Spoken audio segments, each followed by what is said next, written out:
city of Nashville has released new information about the Covenant School shooting. Investigators have found that the shooter, Audrey Hale, acted alone.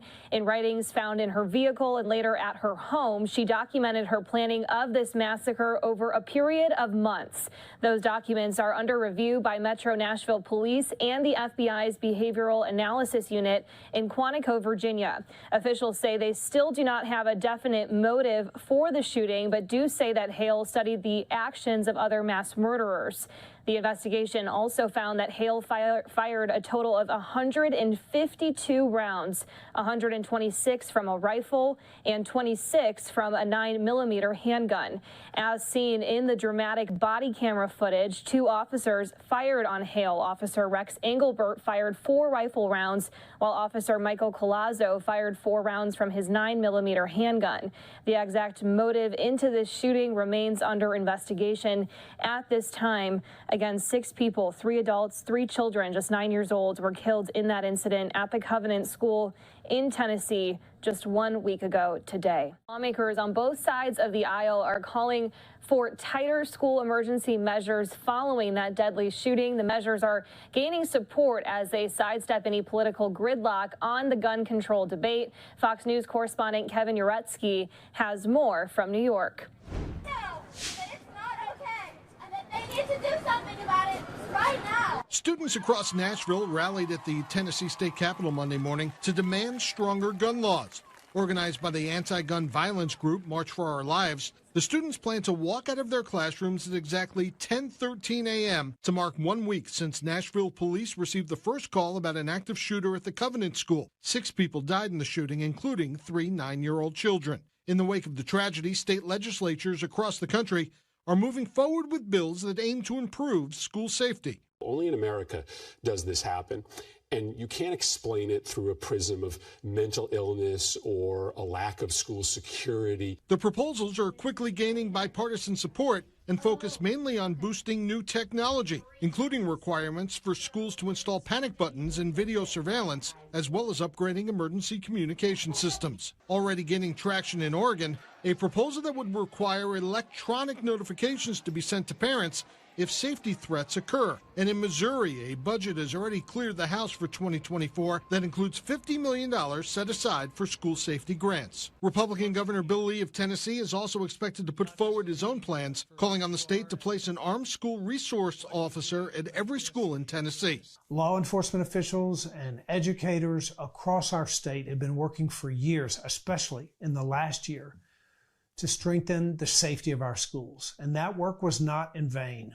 Critics warn the use of new tools and technology do not address the underlying causes of school shootings, like the availability of assault weapons. In New York, Kevin Uretsky, Fox News.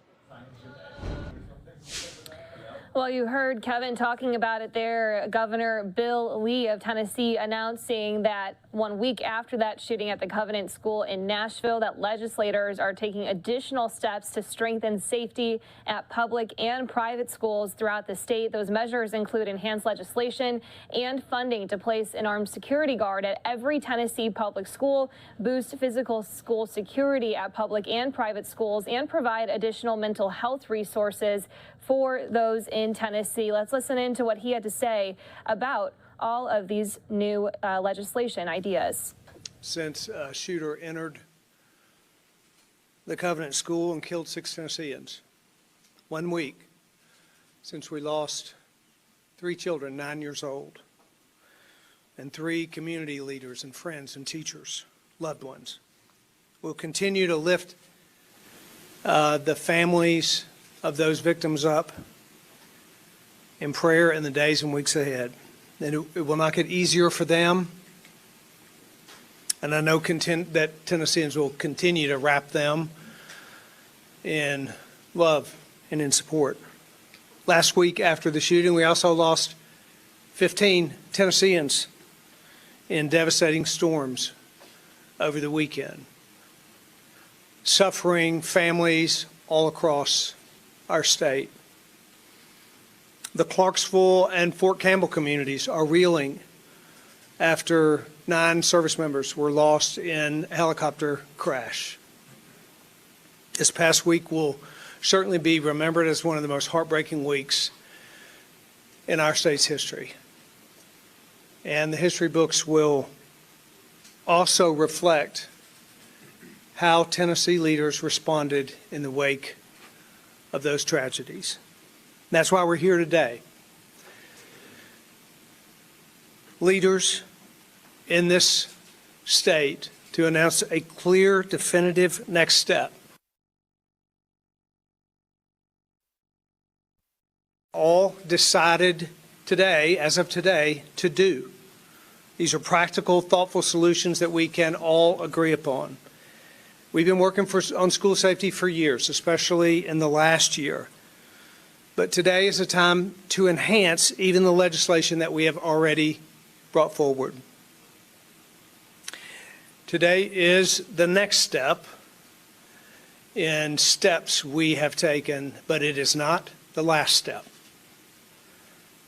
There is much to do even after today, and we together will continue to take those steps to move forward. In the next few weeks, I expect that the General Assembly will be bringing forward proposals that we can discuss, and those are all a part of the steps that we will take going forward. But today, we do want to talk about definitive steps that we're making today. Our proposal includes 3 key steps in addition to the bill that is currently before the legislature. First, I believe that we ought to have an armed guard, an armed security guard in every school in Tennessee. Our budget amendment will include $140 million for public schools to hire SROs and highly trained guards. With this funding, we're taking the burden off of teachers and schools and districts. There is no excuse to not have a guard at every school. Second, we will establish a grant fund to make significant physical security upgrades at both public and non-public schools all across the state. Third, we will increase funding for mental health resources. Double the amount of funding that we have for our school-based mental health liaisons so that we not only have one in every county, but that we have multiple in many counties. These are the 3 pillars. These are the additions that we will add to the provisions that we've already brought forward. Now, what we have done to date, prior to today, funding to place a home that will be in the budget, funding to place a Homeland Security agent in every Tennessee county to prevent threats before they become tragedies, and legislation to increase accountability around school safety, specifically to ensure that exterior doors are locked at all times while students are in the classroom.